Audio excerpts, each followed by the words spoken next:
Hi Lisa, how are you doing? I've got your presentation queued up here, and I have a couple comments. In general, I'm looking for a better quality presentation here for this being a 450 level class. You're just a step away from being in a studio setting, so you're going to really want to give some good presentation here. I suggest to students, anything after a 300 level, 200 level class, I suggest all students design anything that comes out of their studios, including, and especially something like this as a preliminary presentation for a final project. I think it's super important to get this thing designed instead of presented, as it were. So, you've got all the information you need. I'd just like to see your typographic and design skills at work here. Okay, so here we jump into your poverty and the environment. And this is great. I love the fact that you described each one of your websites. I really do. I think that that's so smart, tying in your websites and how you can use each of these websites in to assist you in your presentation. That's awesome. Then you have your information and just really super generic stuff here. I've been saying that. I just really want you to think on the next level here. Okay, so you've got these wonderful websites, you've got your poverty and environment, and then you're going to give away what? You're going to give away a brochure. It's almost like, okay, how can you represent poverty in the environment with a brochure? You need to give them something that's going to smack them around a little bit. Something that how can you actually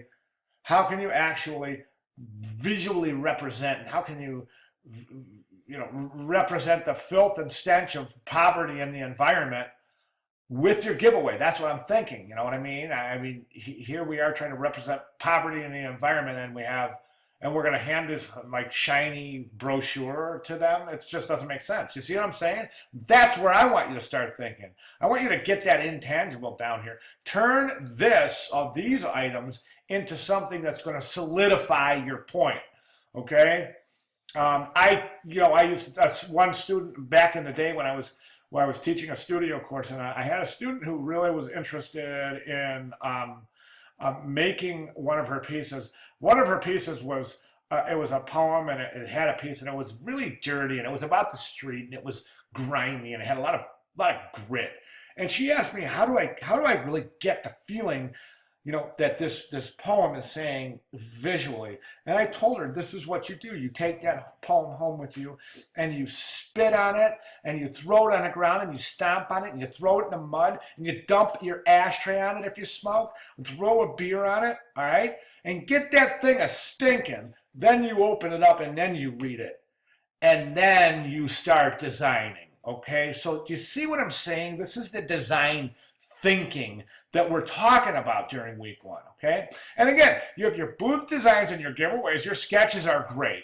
But how can we tie, this is a good idea, this is a great idea. So you're starting to think about it right here. Here's your trade show booth that's designed as a water filtration system. Great idea. Now we're tying it together. Do you see what I'm saying? Instead of just having a podium and a desk and somebody handing out material. So that's good, and that's what I'm talking about. Tying it all together.